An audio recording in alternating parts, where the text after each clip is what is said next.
They say the best things in life are worth waiting for, and I think that pretty accurately sums up my experience of ordering from Psom Miniature. This is a beautiful set. There's some really lovely models, and I'll cover that in just a moment. The reason I said it was worth waiting for, emphasis on the word wait, is actually ordering was an interesting process because the website isn't quite what me as a British person is quite used to from e-commerce. You have to send an email to place your order. Now, that's fine, I get that. It happens sometimes when dealing with small cottage industries, or sometimes when ordering from places overseas, and some is somewhere in south of France. But I have to say the reply to my first email was certainly French provincial. I placed my order on the 19th of December, and the first reply was on the 6th of January. So it was quite a long time. He said he had some trouble with his computer, which, okay, fair enough. But from that initial response, I would say overall that there were... I mean, I understand the guy's translating to English, that it's not his first language, although he does speak it quite well.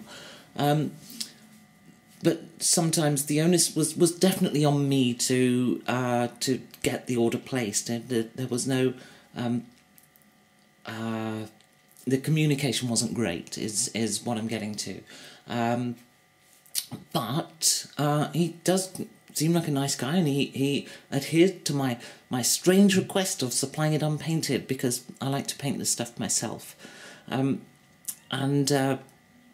Because some of the stuff he sells painted and prefers to sell it painted, because he's worried about people making moulds of it and then making their own, which for me not something I'm into at all. I enjoy painting. I'm not really much of a modeller. I've got here 3 sets of his barn set, which I think he calls Le Grange, Grange or Grange, as opposed to grunge. What I like about these, they're very much in the style of Dwarven Forge. So if I just take this out of the way, and let's see how well this goes together with Dwarven Forge. As we see, that is a pretty much bang-on fit. That just kind of works. So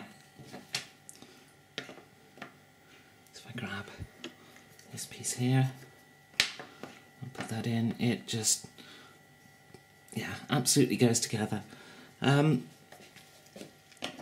So it is a different material to Dwarven Forge. Dwarven Forge, of course, is made in Dwarvenite, which I don't think that's the colour of Dwarvenite. Which is very similar to what Psom have done. This is actually just pure resin. The difference with Dwarvenite is that they've added graphite. That's the key difference. And what graphite does is, technically, it makes a slightly weaker bond on the Dwarven Forge, but it lowers the friction coefficient.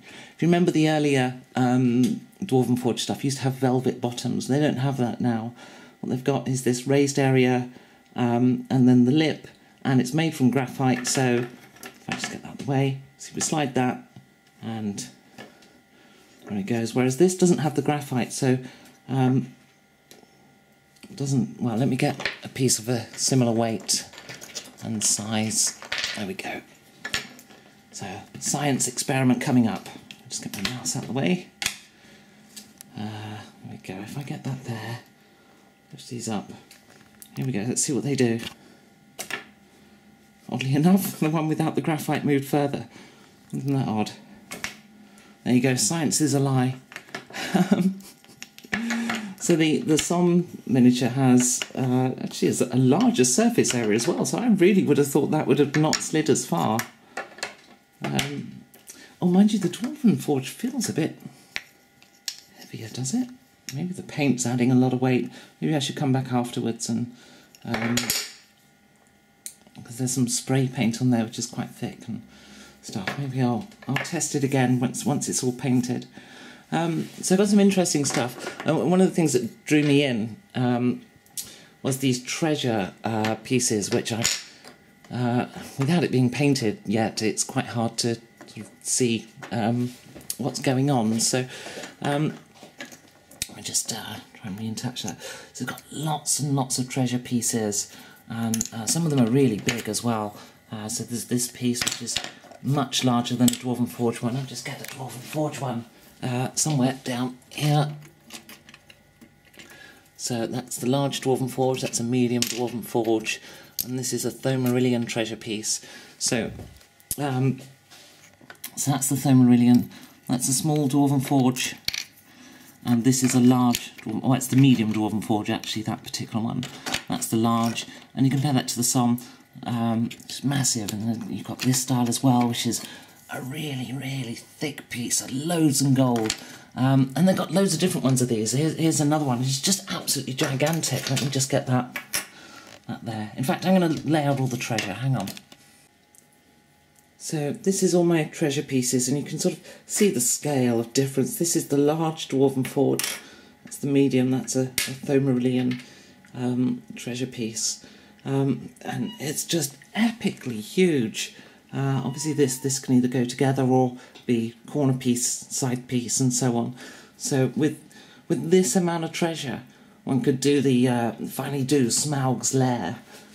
Came with, because usually he only provides these painted.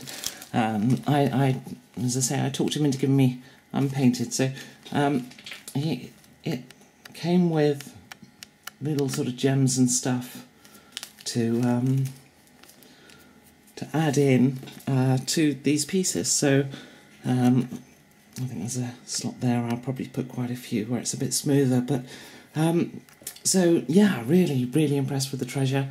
That was first what I was originally going to be the only thing I ordered, and then I just saw the site and fell in love with everything and wanted more. So there's these carpets and some bases, some wooden barricades. I love this idea of doing these little stand pieces, because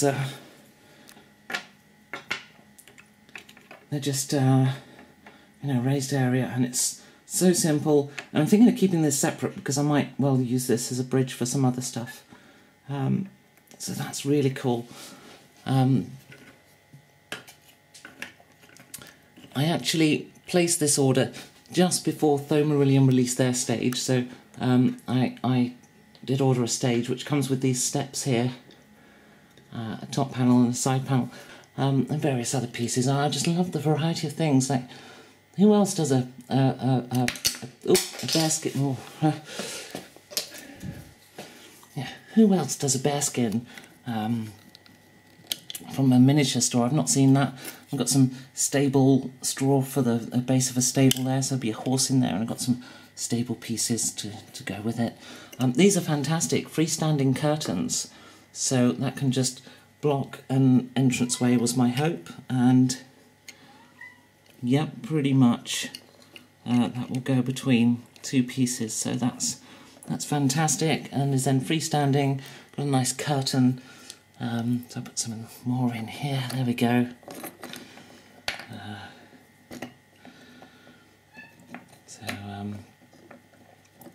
Oh, that doesn't quite want to go. There we go.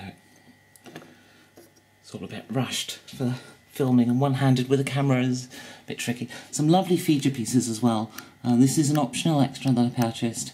So it's a broken wall, obviously, and then there's these little window pieces, so I've got a couple of those. Much like Dwarven Forge, the doors do open. So just push through there and that opens. A little copper bar in there by the looks of it, so that should be fairly sturdy. The window, this stuff, I think it's toothpick, but whatever, it works. Straw bales and stuff, so it's beautiful stuff. I'm really looking forward to painting it, so I'll finish this video after I've painted it. So here we are, just finished painting, and I've got it all set up now.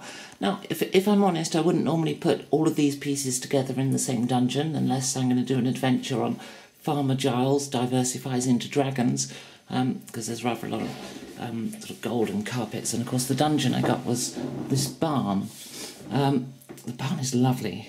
I really do love this set. And here's a cool piece. Let me show you this one. It's like, I'm getting him in focus. Come on, there we go. It's like, look, Ma, I'm roadkill. It's just it's going to really finish off some dungeons, and like these little carpets are fantastic. So I can put some warmth into some of my environments now, which would be really nice. The curtain pieces are interesting. I think they're a great idea. They really do bring the place to life. The one thing I would say about them is the way they're designed. They don't fit in between walls. They fit in across the entire width of a floor tile, which can make them a bit fiddly to place. It would be nice if they were the width of the floor tiles, less the wall, because then you could fit them in anywhere. See here, it's a bit of a squeeze and they're at a slight angle. But there's two different designs, and that gives lots of variety. So that's nice. The switch here is a cool thing, little lever thing, which I've got up on this stage piece, which comes with the little steps there. The raised area is fantastic. I love this. In fact, let me just pull away. If I can, I've kind of pull that out. Get them out the way.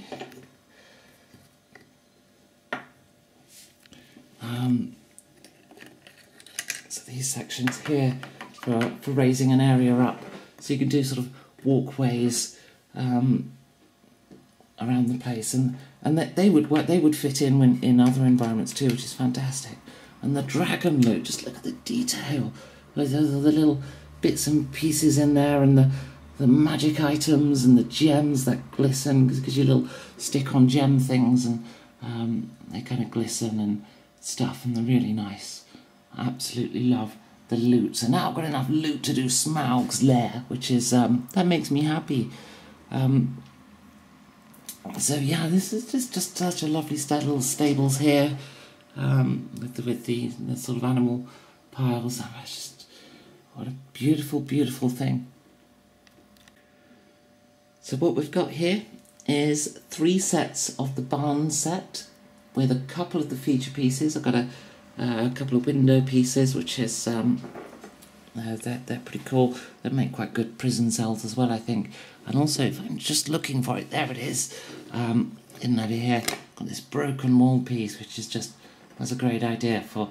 I suppose I could put a curtain in front of that and make it a secret door as well. So that's a pretty awesome piece. Do like these pillars, nice style, fits well with the set.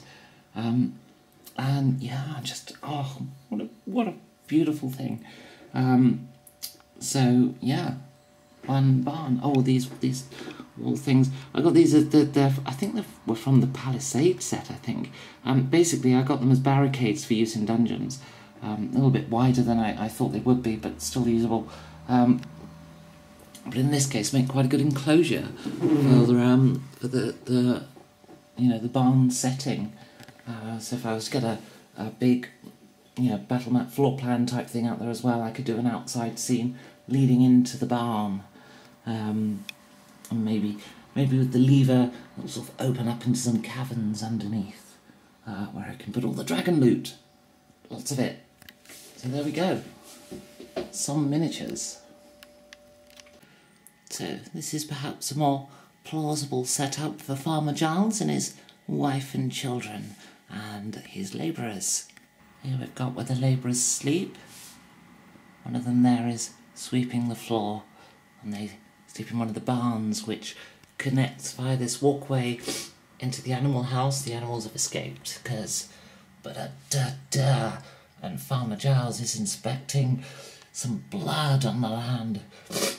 What has happened for his animals to escape? And blood on the land. Here's his barn where he does the village barn dance. Little stage there for the local band to play on. And then We come into his house, which is set up with Dwarven Forge, and we see how the carpets and the curtains really give it a homely feel, much more homely than the sort of barren stone walls of a normal dungeon.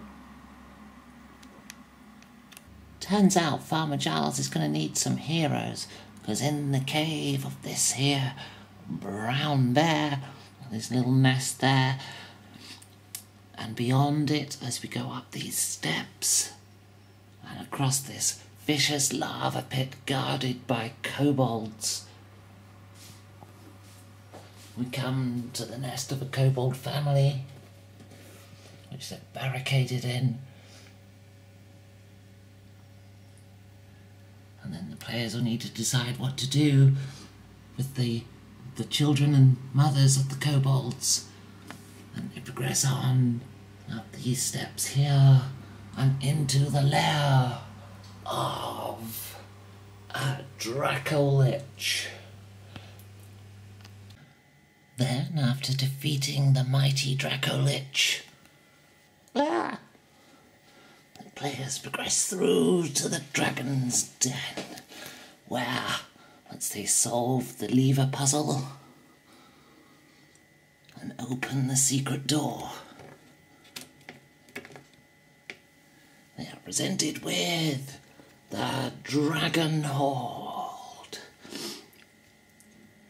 And with this Psom stuff, I finally feel like I've got a proper Dragon's Horde, because you get the Dwarven Forge treasure, you get a few of these and a few of the smaller ones, and some nice bits and bobs. But, I saw the Hobbit. I want Smaug's lair. I want it full of gold. And I feel like I'm finally kind of getting that with this stuff now. So, it's fantastic for that. What a beautiful thing.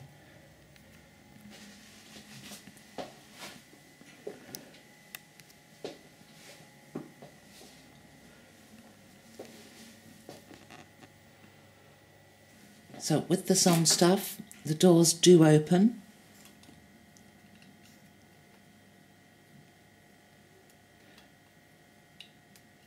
And one of the things I really like about it is you get this felt bottoming.